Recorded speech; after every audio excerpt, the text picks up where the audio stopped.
What's going on, guys? I'm Renegade. Once again, after a long time. Yeah, it's been a while. Got the Ninja 500 out. Getting ready to do a little work on her. Main principle of this project is going to be following rule number 1 of junkyard mechanics. What is rule number 1? Don't throw out anything that could be of use. Rule number 2? See rule number 1.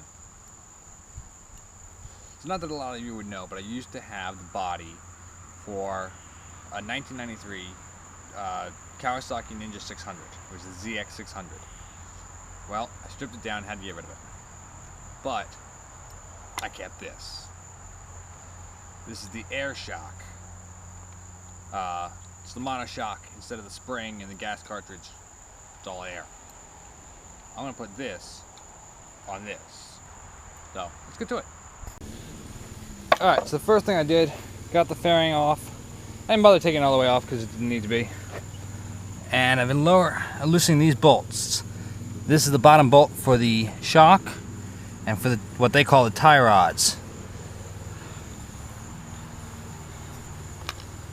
Because of what I'm doing, I'm going to need to take the tie rods off. If you were normally replacing a shock on this bike, you wouldn't need to. You just need to loosen the top and bottom bolts of the shock. Obviously, also, I've got it up on the center stand so that the frame is supported, not the swing arm. Very important, and you'll see why in a bit. Don't do this at home, folks.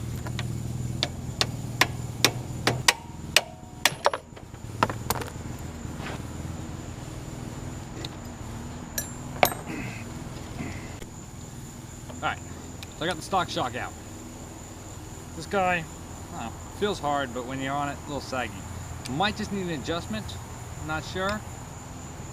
But this is a better option. Look at these, come on. If you look, the top is the same size. The bottom, though, is a little wider. We're going to need to pack out bottom using washers. It's not going to have any effect on anything, don't worry, just to take up that little bit of space. Unfortunately, this is the point where I'd love to show you how to put the shock in and the troubles I had, because it didn't exactly go easily. But apparently my camera had a mess up, and all the files that I had recorded, gone completely. But I got the shock in, got everything tightened up. I got one last thing to do before it's completely installed.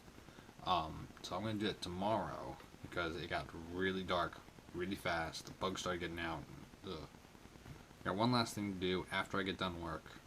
So I'll record that, make sure it records, and, well, you guys will see it in a couple seconds. I'll see it tomorrow when I do it. Alright, so as I was saying yesterday, I put the shock on. Fortunately, my camera screwed up and can't show you any of that footage. It was a bit of a pain, but I did get it done. It turned out I didn't need to use the tie rods from the ZX600. All I basically had to do was plug and play. Undo the bolt up top, undo the bolt on bottom, switch them out, use a couple washers to pack out that little bit of extra space on the bottom.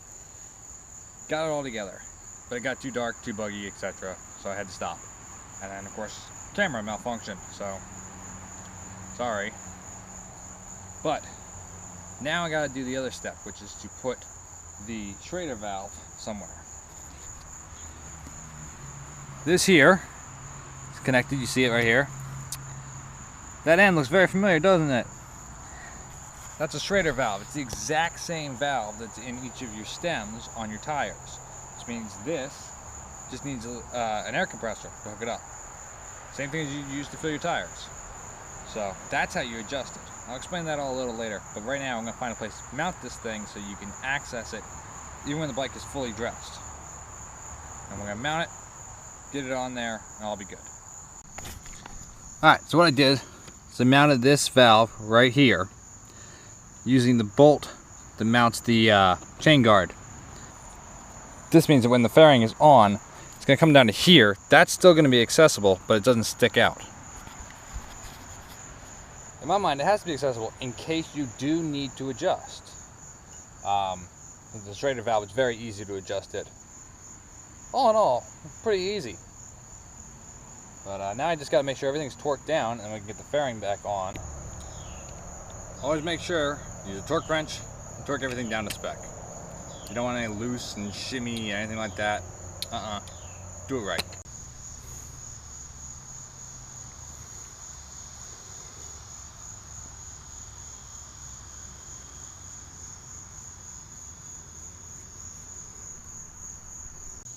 So in terms of an install, I'd call that a wrap. Shock went in fairly easy. It holds air. It does work. I've got it in. Everything's tightened down to torque. Got the fitting in, mounted. You can access it easily if you want to adjust it. Not bad, all things considered. Which means there's only one thing left to do. Gotta take it for a test ride. Give me a second.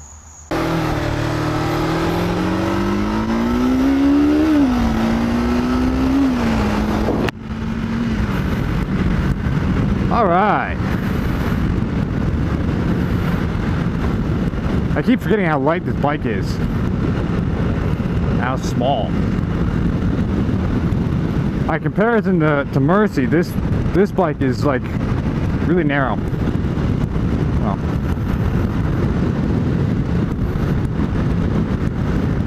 Well, it feels good.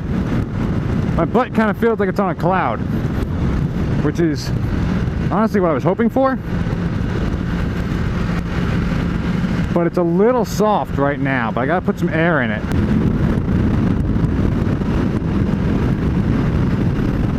I also forgot how sneaky fast this bike is.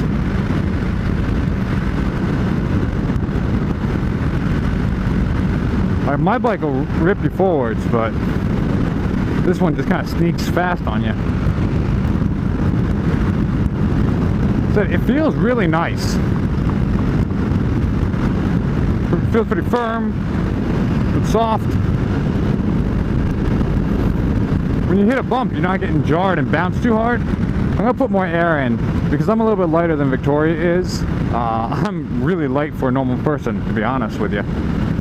But if it feels a little soft for me, it's gonna feel really soft to anyone else, just because of the way the principle works.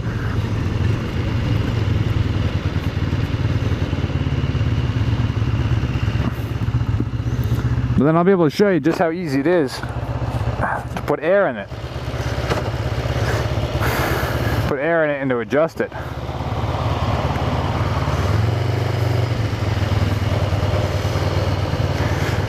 See, normal shocks either have an adjuster down on the bottom, which you use a specialty tool to turn it, and it compresses or compresses the spring more or less, depending.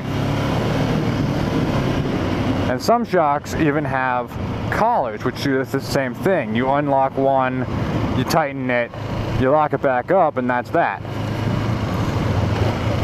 Since this is an air shock, it doesn't have that. That was nice.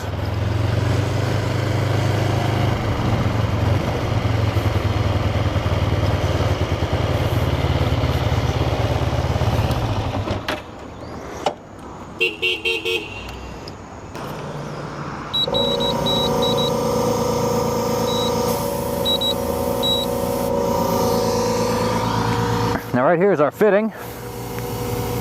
I put a little cap on it just to keep stuff from bouncing up and in. Air chuck.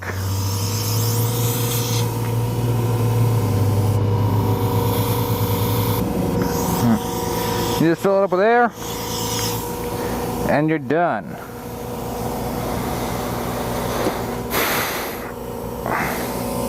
Should be a little bit better now.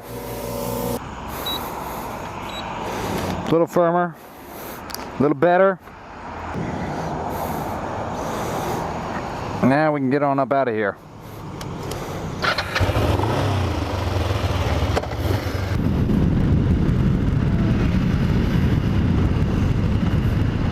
That's a little better.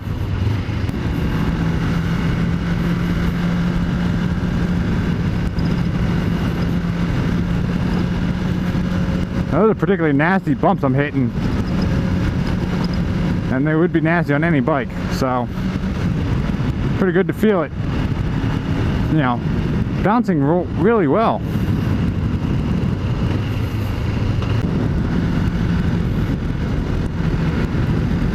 So I've hit some pretty gnarly bumps with this so far, and it seems to be bouncing really well. Not too much, not too little. I like it.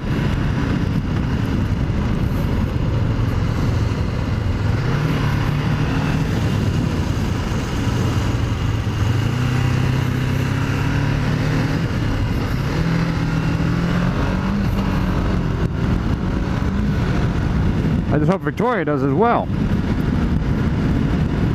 Now I'm sure some of you are wondering, why would you switch over to an air shock when the shock you already had was pretty good?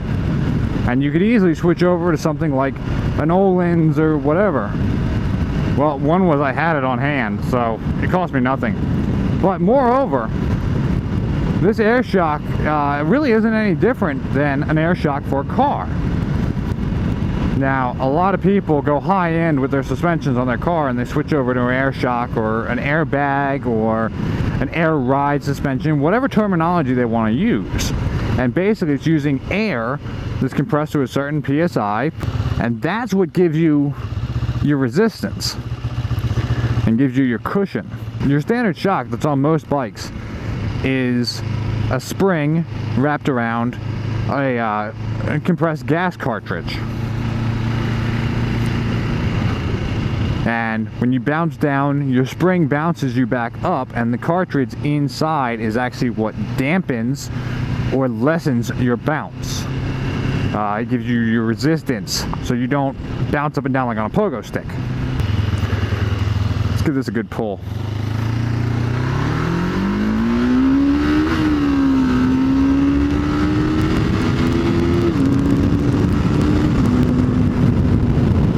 That ain't bad.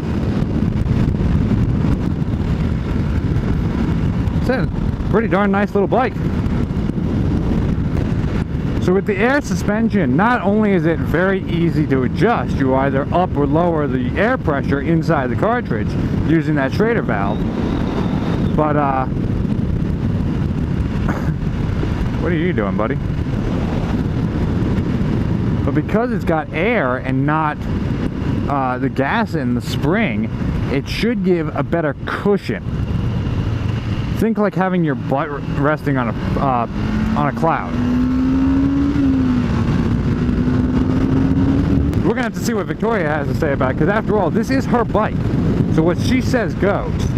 Now, I like the shock. I think it gives a much better ride. But let's be real here. If she doesn't like it, it's gonna go. It's gotta go. I mean, it's not my bike. I can't make end-all decisions. So let's see what she has to say about it, huh? Hi, it's me. So he did something with my shock. I don't really know what he did. Because okay.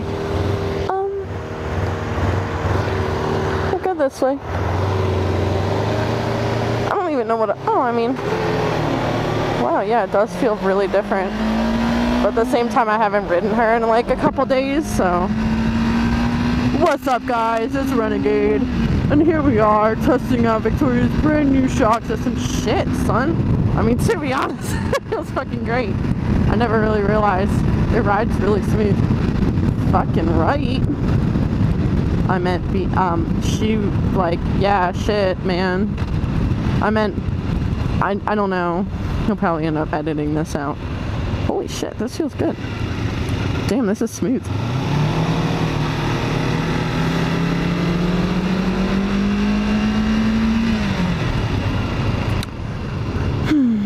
Now he's gonna ask me how it feels. Watch. Ready? Am I gonna call it? Watch, let me see. Let's see. See, I told y'all. I told you guys. Wow, it's really like light.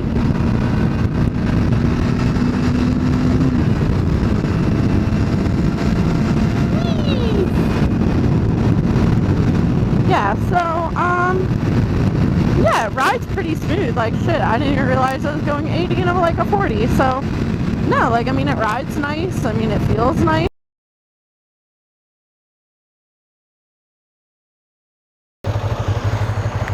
Well, I think that's going to do it for me, guys.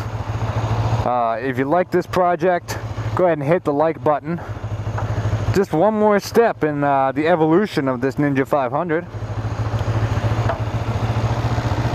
And if you're not subscribed to me, go ahead and hit that subscribe button, hit the notification bell so that you get notices when I'm uploading videos. And as always, feel free to follow me on Instagram and Twitter. So that's it for me. You all have a good day. Keep rocking and rolling. I'll keep taking care of business. And I'll see you all in the next video.